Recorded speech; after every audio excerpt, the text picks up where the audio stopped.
ইসরায়েলের বিরুদ্ধে যুদ্ধ ঘোষণা খামেনির, কখনো আত্মসমর্পণ নয়, যুক্তরাষ্ট্র হামলা করলে কঠোর পরিণতি।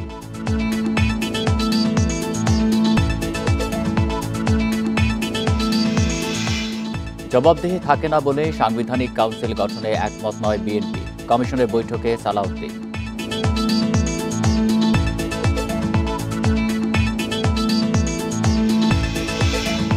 মেয়র না হয়ে মশা নিধন কর্মসূচি উদ্বোধন ইশরাকের, উপদেষ্টা আসিফের বিরুদ্ধে দুর্নীতির অভিযোগ।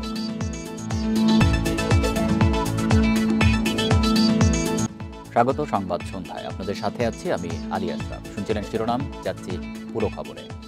কখনোই আত্মসমর্পণ করবে না ইরান, আর যুক্তরাষ্ট্র সংঘাতে জড়ালে কঠোর পরিণতি ভোগ করতে হবে বলে হুঁশিয়ারি দিয়েছেন ইরানের সর্বোচ্চ ধর্মীয় নেতা আয়াতুল্লাহ আলী খামেনি। এর আগে ইসরায়েলের বিরুদ্ধে যুদ্ধ শুরুর ঘোষণা দেন তিনি। খামেনি বলেন, ইসরায়েলের হামলার বিরুদ্ধে কঠোর প্রতিশোধ নেবে ইরান, আর এতে কোনো মাফ নেই। এদিকে ইসরায়েলের আকাশসীমার সম্পূর্ণ নিয়ন্ত্রণ নেয়ার দাবি করেছে ইরানের বিপ্লবী গার্ড আইআরজিসি।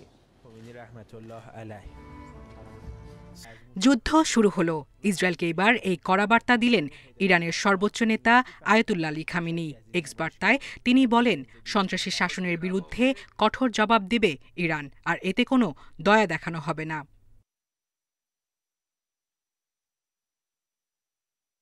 যুদ্ধের ঘোষণা দিয়ে ৭ম শতাব্দীতে ইহুদিদের বিরুদ্ধে খাইবারের যুদ্ধে বিজয়ের কথা মনে করিয়ে দিয়ে তিনি বলেন, আলী খাইবার ফিরে এসেছেন। ১৩ জুন থেকে ইরান ইসরায়েলের চলমান সংঘাতের মধ্যেই একের পর এক হত্যার হুমকি পাচ্ছেন খামেনি। তবুও আপোস করতে নারাজ তিনি।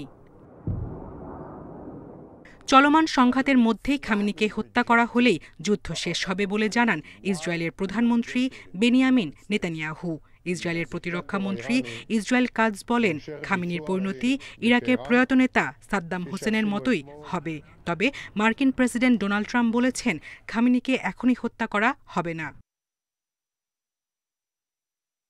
এদিকে বুধবার ইসরায়েলের আকাশসীমার সম্পূর্ণ নিয়ন্ত্রণ নেওয়ার দাবি করেছে ইরান। বিপ্লবী গার্ডের কর্নেল ইমান তাজিক বলেন, মঙ্গলবার রাতের ক্ষেপণাস্ত্র হামলা প্রমাণ করে তেহরান তেল আবিবের আকাশের উপর সম্পূর্ণ নিয়ন্ত্রণ অর্জন করেছে এবং ইসরায়েলি বাসিন্দারা সম্পূর্ণ অরক্ষিত হয়ে পড়েছে। এর আগে ইসরায়েলি হামলার নিন্দা জানিয়ে নেতানিয়াহু সরকার ইরানের কূটনৈতিক প্রচেষ্টাকে বাধাগ্রস্ত করছে বলে মন্তব্য করেন ইরানের প্রেসিডেন্ট। সেই সাথে ইসরায়েলের হামলা অব্যাহত থাকলে অঞ্চল কখনোই শান্তি দেখবে না বলেও জানান মাসুদ পেজেশকিয়ান। আর ইসরায়েলকে সতর্ক করে ইরানের সেনাবাহিনীর কমান্ডার ইন চিফ বলেন, শিগগিরই শাস্তিমূলক অভিযান চালানো হবে। সায়রা খান, ইন্ডিপেন্ডেন্ট নিউজ। সংঘাত নিরসনে ইরানকে নিঃশর্ত আত্মসমর্পণের আহ্বান জানিয়েছেন মার্কিন প্রেসিডেন্ট ডোনাল্ড ট্রাম্প। তবে ইরানের সর্বোচ্চ ধর্মীয় নেতা খামেনিকে এখনই হত্যা করা হবে না বলে জানান তিনি। ইসরায়েলের সঙ্গে যৌথভাবে ইরানের পারমাণবিক স্থাপনাগুলোতে হামলার কথা গুরুত্ব দিয়ে ভাবছে যুক্তরাষ্ট্র। গত শুক্রবার ইরানে ইসরায়েল হামলা চালানোর পর এর সাথে নিজেদের কোনো সম্পৃক্ততা নেই জানিয়ে দায় এড়ায় ইসরায়েলের মিত্র যুক্তরাষ্ট্র। কিন্তু সংঘাত যত বাড়তে থাকে, ইসরায়েলের পক্ষেই অবস্থান দেখা যায় দেশটির। এমনকি ইরান ও ইসরায়েলের মধ্যকার চলমান হামলা পাল্টা হামলায় যুক্তরাষ্ট্রের সরাসরি জড়িয়ে পড়ার আশঙ্কাও করা হচ্ছে। এবার ধৈর্য ক্রমশ ভেঙে যাচ্ছে উল্লেখ করে সংঘাত নিরসনে ইরানকে নিঃশর্ত আত্মসমর্পণ করতে বললেন মার্কিন প্রেসিডেন্ট ডোনাল্ড ট্রাম্প। তিনি বলেন, আমেরিকাকে টেক্কা দেয়া সহজ নয়। এদিকে ইরানের সর্বোচ্চ ধর্মীয় নেতা আয়াতুল্লাহ আলী খামেনিকে হত্যা নিয়ে নানা জল্পনার মধ্যেই ট্রাম্প জানালেন, যুক্তরাষ্ট্র জানে খামেনি কোথায় আছেন, তবে তাকে এখনই হত্যা করা হবে না। এদিকে ইসরায়েলের সঙ্গে যৌথভাবে ইরানের পারমাণবিক স্থাপনাগুলোতে হামলার কথা ভাবছে যুক্তরাষ্ট্র। মধ্যপ্রাচ্যে আরও যুদ্ধবিমান পাঠাচ্ছে দেশটি। এর মধ্যে রয়েছে F-16, F-22 এবং F-35 যুদ্ধবিমান। এছাড়া আগে থেকেই মোতায়েন কিছু বিমান বহরের মিশন বাড়ানো হচ্ছে। মধ্যপ্রাচ্যে রণতরী এবং অতিরিক্ত সেনাও পাঠাচ্ছে যুক্তরাষ্ট্র। এমন অবস্থায় মার্কিন আইন প্রণেতারা ট্রাম্পকে কংগ্রেসের অনুমতি ছাড়া ইরানের বিরুদ্ধে সামরিক পদক্ষেপ নিতে বাধা দেওয়ার উদ্যোগ নিয়েছেন। ট্রাম্পের যুদ্ধ ক্ষমতা খর্ব করতে প্রতিনিধি পরিষদে একটি বিলও উত্থাপন করা হয়েছে। এদিকে চলমান সংঘাতে যুক্তরাষ্ট্রের সামরিক বাহিনীর জড়িয়ে পড়ার বিপক্ষে আমেরিকার ৬০% নাগরিক। গবেষণা প্রতিষ্ঠান ইউকভের এক জরিপে জানানো হয়েছে, মাত্র ১৬% অংশগ্রহণকারী বলেছেন তারা ইরানে মার্কিন বাহিনীর হামলার পক্ষে। Sadia Afrin, independent news. ইসরায়েলের গোয়েন্দা সংস্থা মোসাদের হয়ে গুপ্তচর বৃত্তি ও সন্ত্রাসী হামলার পরিকল্পনার অভিযোগে ইরানে বেশ কয়েকজনকে গ্রেপ্তার করা হয়েছে। স্থানীয় বার্তা সংস্থা তাসনিম নিউজ এজেন্সি এই তথ্য জানিয়েছে। দক্ষিণাঞ্চলীয় বন্দরনগরী বুশেহরে একটি সংবেদনশীল পারমাণবিক এলাকার ছবি তোলার সময় এক বিদেশি নাগরিককে গ্রেপ্তার করা হয়। তার বিরুদ্ধে মোসাদের হয়ে কাজ করার অভিযোগ আনা হয়েছে। বাহারেস্তান কাউন্টিতে একটি যানবাহনে তল্লাশির সময় মোসাদ সংশ্লিষ্ট একটি সন্ত্রাসী চক্র শনাক্ত করা হয়। সেখান থেকে মাইক্রো ড্রোন, বিস্ফোরক, যোগাযোগ সরঞ্জাম উদ্ধার করা হয়েছে। এসব সরঞ্জাম ব্যবহার করে ঘনবসতিপূর্ণ এলাকায় আত্মঘাতী হামলার পরিকল্পনা করছিল বলে দাবি করেছেন বাহারেস্তানের ভারপ্রাপ্ত গভর্নর।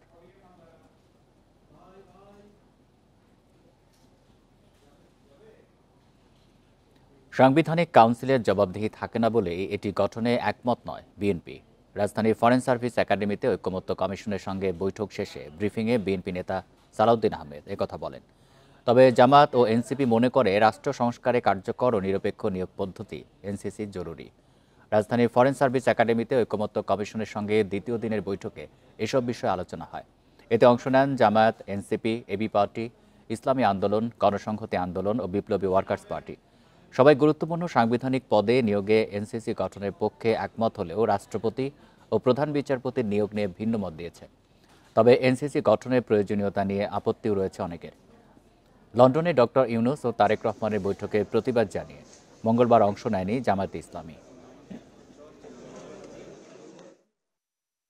কিন্তু আমরা মনে করি না যে হাইকোর্ট, সুপ্রিম কোর্টের জাজেসদেরকে সুপ্রিম জুডিশিয়াল কাউন্সিলের মাধ্যমে শুধুমাত্র অপসারণ হওয়াটা একটা শাস্তি, এটা মনে করি না। আরও অনেক বেশি মিসকন্ডাক্টের জন্য সকল সাংবিধানিক প্রতিষ্ঠানে যারা কর্মরত থাকবেন তাদের জবাবদিহিতা নিশ্চিত করার জন্য সংশ্লিষ্ট সকল আইনকে এইভাবে স্ট্রেনথেন করা উচিত, সংশোধন করা উচিত, যার মধ্য দিয়ে আমরা সাংবিধানিক প্রতিষ্ঠানসমূহে যারা কাজ করে তাদেরও জবাবদিহিতা নিশ্চিত করতে পারব।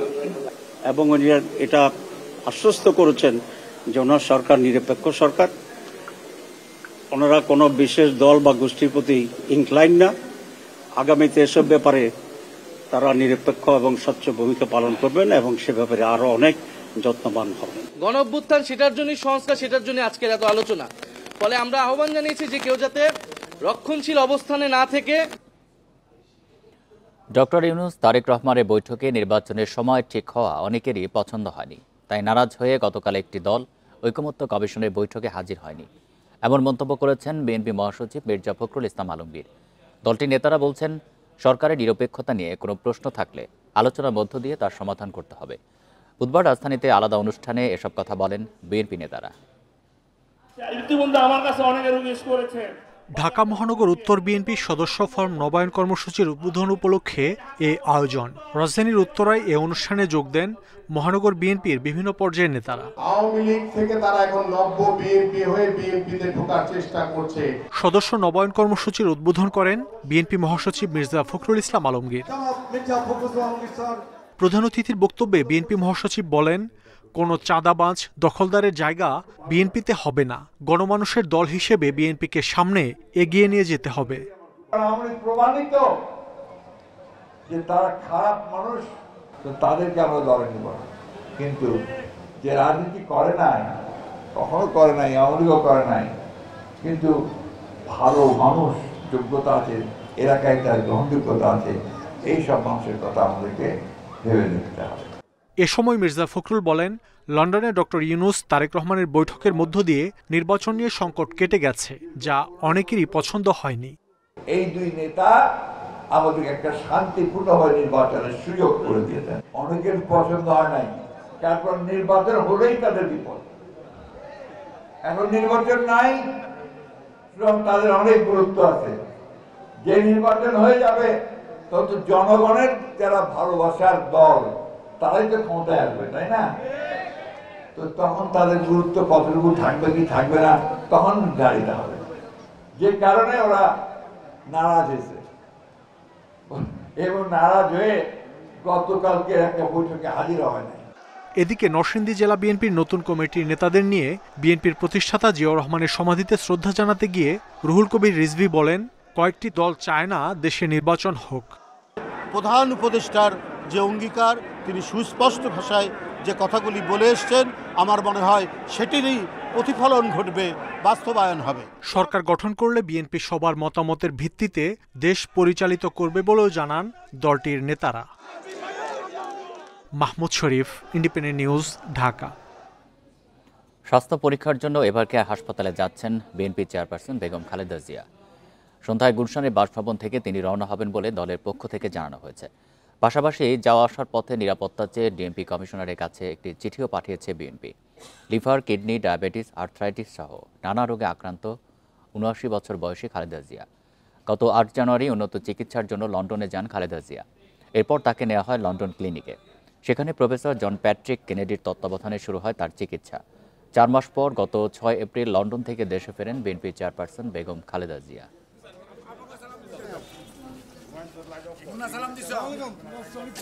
সরকারের উপদেষ্টারা আদালতকে তোয়াক্কা না করে আইনি জটিলতাকে অজুহাত হিসেবে দাঁড় করিয়েছে বলে মন্তব্য করেছেন বিএনপি নেতা ইশরাক হোসেন। মেয়রের দায়িত্ব দ্রুত বুঝিয়ে দেওয়ার দাবিতে নগর ভবনের সামনে সমর্থকদের অবস্থান কর্মসূচিতে একথা বলেন তিনি। সকাল 10টার দিকে শুরু হয় কর্মসূচি। তাদের স্লোগানে সরব হয়ে ওঠে পুরো এলাকা। শপথ না পড়ানো পর্যন্ত আন্দোলন অব্যাহত রাখারও ঘোষণা দেওয়া হয়। পরে দুপুরে ইশরাক হোসেন বলেন, বিক্ষোভ কর্মসূচির কারণে কোনো জরুরি সেবা বন্ধ হয়নি, উল্টো সব ধরনের সাহায্য করা হচ্ছে। তার দাবি আন্দোলনকে বিতর্কিত করার পায়তারা করছে স্থানীয় সরকার মন্ত্রণালয়ের উপদেষ্টা। এরপর ঢাকা দক্ষিণের মশা নিধন কার্যক্রম উদ্বোধন করেন ইশরাক হোসেন।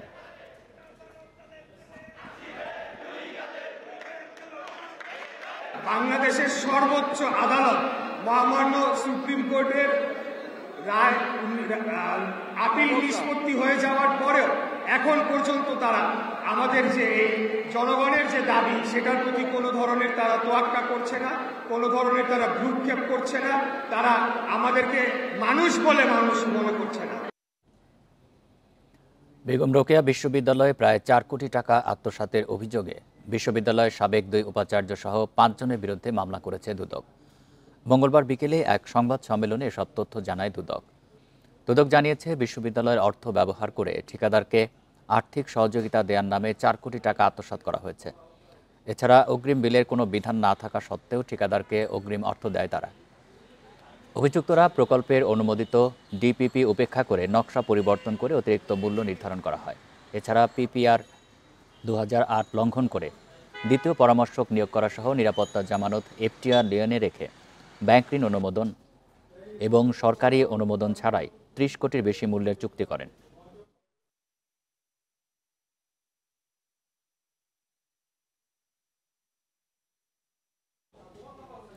নির্বাচন কমিশনকে $2 মিলিয়ন অস্ট্রেলিয়ান ডলার সহায়তা দেবে অস্ট্রেলিয়া। বিকালে নির্বাচন ভবনে ইউএনডিপির আবাসিক প্রতিনিধি স্টেফান লিলারের সাথে এ সংক্রান্ত চুক্তি স্বাক্ষর করেন ঢাকায় Australian high commissioner Susan Ryle. জাতিসংঘ উন্নয়ন কর্মসূচি ইউএনডিপির মাধ্যমে নির্বাচন কমিশনের প্রাতিষ্ঠানিক, কারিগরি ও পরিচালনাগত সক্ষমতা বৃদ্ধি তথা ব্যালট প্রকল্প এগিয়ে নিতে এই চুক্তি স্বাক্ষরিত হয়। প্রকল্পটি বাস্তবায়নে মোট প্রয়োজন $18.53 মিলিয়ন ডলার। এ সময় প্রধান নির্বাচন কমিশনার এএমএম নাসির উদ্দিন সহ নির্বাচন কমিশনাররা উপস্থিত ছিলেন। ব্যালট প্রকল্পে সহায়তার জন্য অস্ট্রেলিয়াকে ধন্যবাদ জানিয়ে ইউএনডিপির আবাসিক প্রতিনিধি আশা প্রকাশ করেন অন্যরাও সহায়তা দিতে এগিয়ে আসবে। সুষ্ঠু ও অবাধ নির্বাচনে বাংলাদেশের পাশে থাকার কথা জানায় অস্ট্রেলিয়ান হাই কমিশনার।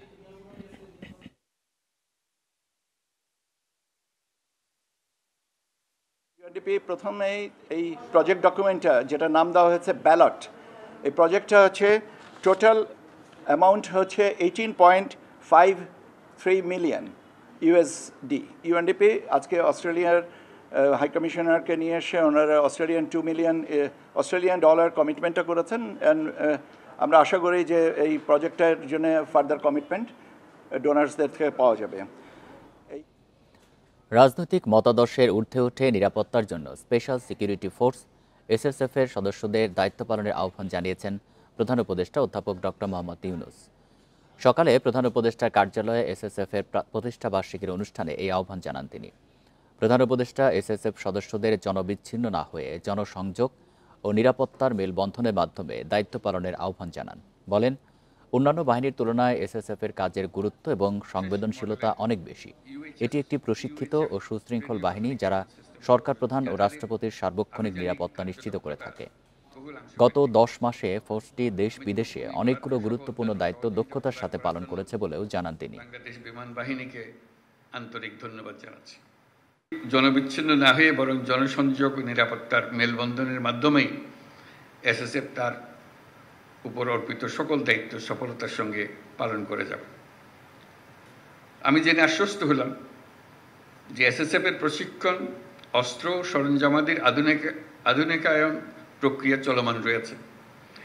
বিশেষ করে গত 5ই আগস্ট 2024 তারিখে এই বাহিনীর কিছু যানবাহন ও সরঞ্জামাদির ক্ষয়ক্ষতি হয়েছিল, যা অল্প সময়ের মধ্যে কার্যক্ষম করা হয়েছে।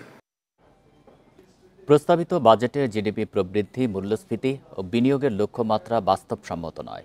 এমনকি বৈষম্যমূলক কর কাঠামোতে চাপে পড়বে সাধারণ মানুষ, সুবিধা পাবে ধনীরা। বুধবার এসডিজি বাস্তবায়নে নাগরিক প্ল্যাটফর্ম আয়োজিত মত বিনিময়ে এমন মত উঠে আসে। অনুষ্ঠানে সিপিডির সম্মাননীয় ফেলো দেবপ্রিয় ভট্টাচার্য বাজেটকে ভুল ভ্রান্তির, সাম্য বিরোধী এবং সংস্কার বিমুখ হিসেবে মূল্যায়ন করেন। 22 জুন পাশ হবে 2025-26 অর্থ বছরের বাজেট, যেখানে মূল্যস্ফীতির লক্ষ্য রাখা হয়েছে 6.5%, জিডিপি প্রবৃদ্ধি ধরা হয়েছে 5.5% আর বিনিয়োগের লক্ষ্য থাকছে জিডিপির 30.3%। বাজেটে সরকারি বিনিয়োগের হার কমানো হলেও বেসরকারি বিনিয়োগের লক্ষ্য রাখা হয়েছে বেশি। ঋণ পরিশোধ করতে বিদেশের, আমি ঋণ করে ঋণ পরিশোধ দিচ্ছি। বাস্তবে এখন প্রবৃদ্ধি, বিনিয়োগ কয়েক বছরের মধ্যে নিম্নমুখী, মূল্যস্ফীতি 9% ঘরে।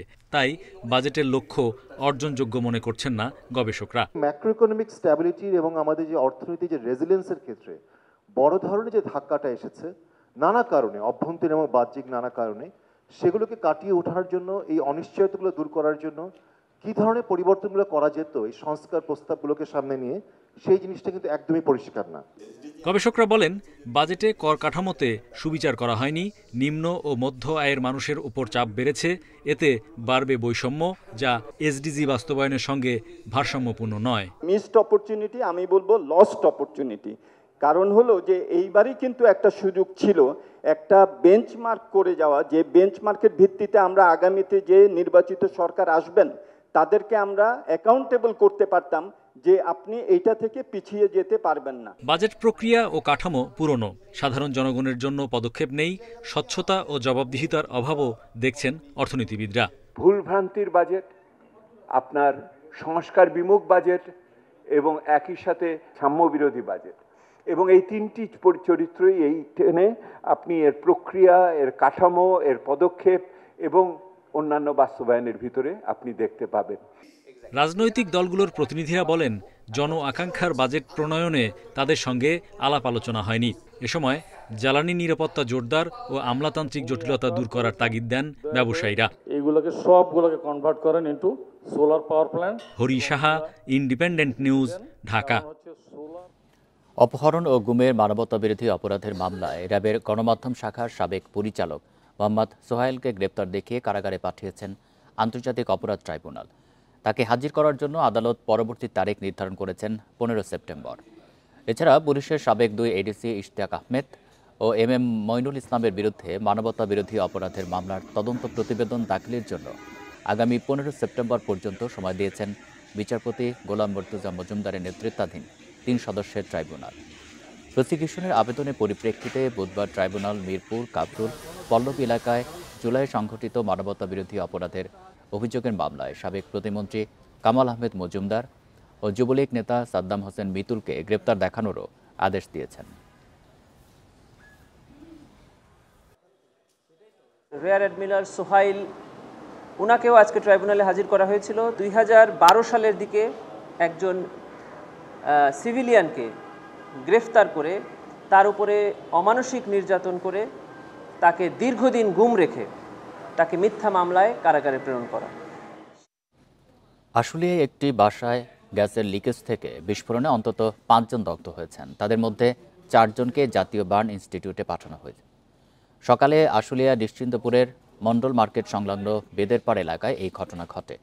পুলিশ ও স্থানীয়রা জানান, স্থানীয় জুয়েল মিয়ার দোতলা বাড়ির নিচতলার ভাড়াটিয়া জহিরুল ইসলাম সকালে রান্নার জন্য গ্যাসের চুলায় আগুন জ্বালাতে গেলে বিকট শব্দে বিস্ফোরিত হয়ে ভবনের দেয়াল ধসে পড়ে।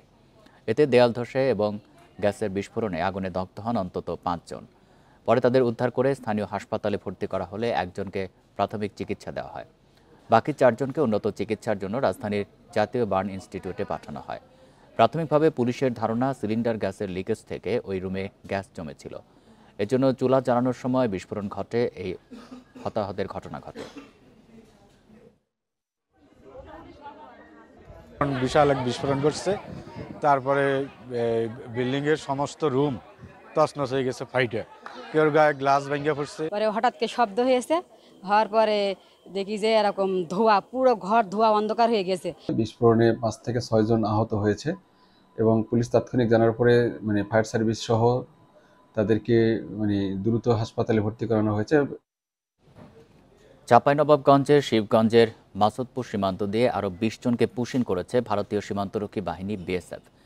বাংলাদেশি নাগরিক দাবি করে ভোরে তাদেরকে বাংলাদেশে পুশিন করা হয়। চাঁপাইনবাবগঞ্জ বিজিবি 53 ব্যাটালিয়নের অধিনায়ক লেফটেন্যান্ট কর্নেল ফাহাদ মাহমুদ রিঙ্কু এই তথ্য নিশ্চিত করেছেন। বিজিবি জানায়, ভোর 4:45টার দিকে মাসুদপুর সীমান্ত দিয়ে 20 জনকে পুশিন করা হয়। প্রাথমিক জিজ্ঞাসাবাদে আটককৃতরা কুড়িগ্রামের বাসিন্দা বলে জানা গেছে। তাদের নাগরিকত্ব যাচাই বাছাই করা হচ্ছে।